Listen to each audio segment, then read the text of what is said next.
Well, great day for Husker Athletics. I think we started off this match kind of like what football did today, and then we rallied and played some really good volleyball. I think Rutgers might be a little underrated just from the past, and got two really nice players. They got a really nice setter, so they're much improved. And you can see why I can see why they have gone 5 with a lot of teams. They beat Minnesota, and thought they played pretty well for about a game and a half, and they're a much improved team, and you can tell their belief level's a lot higher than it's been. So I think we play them a week from tomorrow, so we're gonna have to bring it that night or that afternoon.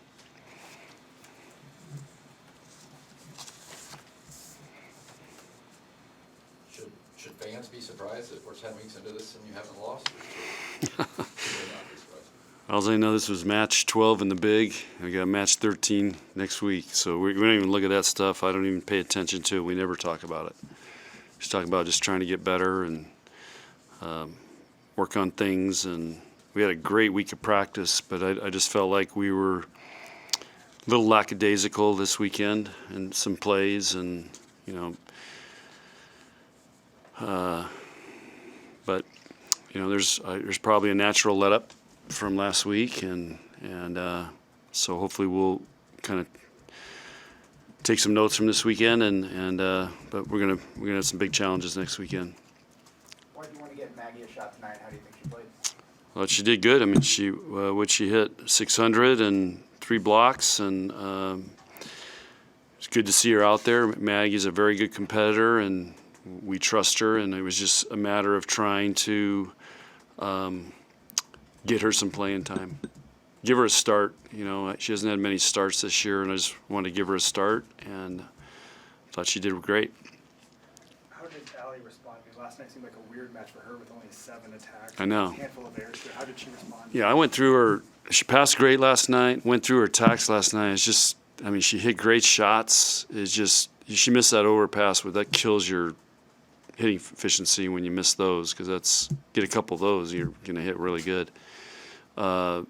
But she really responded really well tonight. Really happy for her, really proud of her, and she was a force tonight. She wanted, you could tell she wanted the ball. She had 4 blocks tonight, and passed really well. So it's good to see her. She's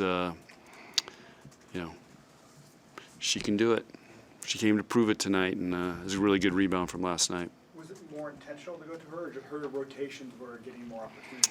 I think Bergen was feeling her like she was feeling it tonight. So I think Bergen kind of kept giving her some swings, and a lot of times that position gets a lot of the junk because she's up there with Merritt twice, up there with Andy once, and it's so they kind of get out of the system stuff. And tonight we were giving her in-system stuff, and Allie really did a great job. She had a lot of one-on-ones and killed it, and that's what she gets paid to do.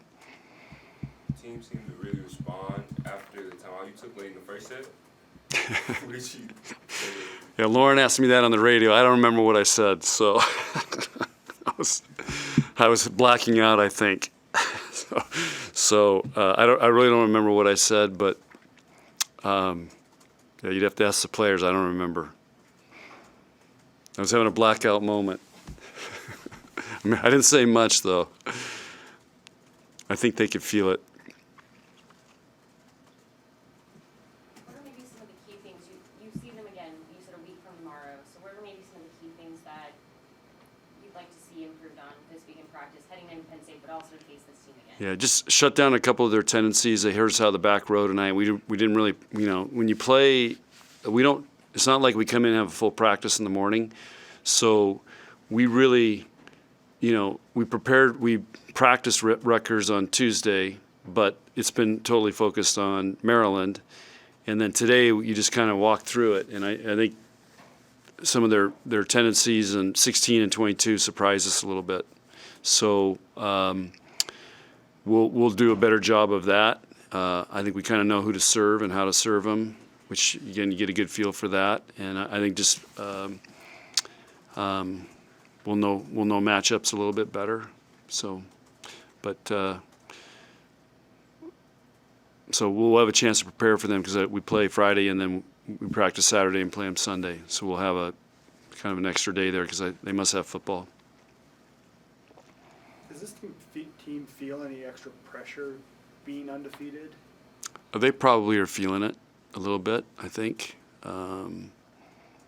It's a natural thing that, and you're ranked number one. You know, you expect like, oh, we got to go out and play awesome every game and every match, and so I think this weekend it kind of took them a little bit to get going.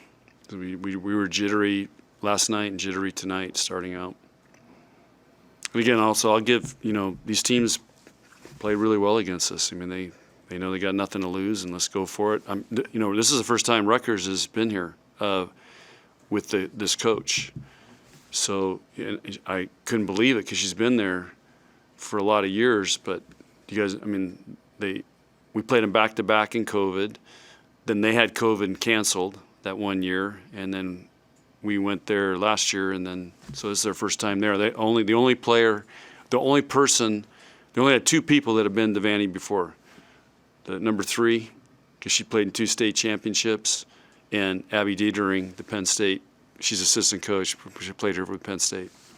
So they were fired. I'm sure they were fired up. Well, Nebraska's now the last undefeated team because the Citadel lost for the other one. They lost tonight too. I mean, I don't know if that's an honor that you're glad to have, or just if there's any pressure that comes along with that, or. Yeah, I don't know. It's there's always a burden with that, but what do you do about it? Just we're trying to. We're going to be focused this week on winning match 13, and like I said, we don't really talk about it. We just talk about trying to get better, and I don't know. Nate, were we the last team to go undefeated for the whole year? It was 2000, or somebody do it after that? Penn State did. Oh, Penn State did it right in 2008. So our goal is not to go undefeated in the season. Our goal is to go undefeated in Devaney this year. We actually set that as one of our goals. So got to protect your home court. Speaking of Devaney, you challenge fans to keep showing up like they did last week. And I mean, you had almost 8,700 people here again tonight. When you have a team, like you said, over the last night had jitters, how does the crowd then continue to help when they show up like you've asked them to? Well, it's great. I mean, there wasn't the electricity that was last week, but I think they know when to turn it up, and they did that a little bit tonight. And but the feel you get down there is they're really enjoying it. People are really enjoying watching this team, and you can feel that vibe from our fans. And I think they get frustrated when we miss 5 serves in game 1. I think they feel that too, but I think they really enjoy this team. You had some really good teams over your time here. If you had to pick one, which team does this one remind you of? Doesn't remind me of any of them. I mean, they're all so different. This is a very different team. They are very enthusiastic about volleyball, and they have a lot of really good qualities about them. But I never get in the comparison game. But this team's shown they can play at a really high level, and we've had a lot of teams that can do that. And the question will be, can they keep doing that the rest of the year? Final questions?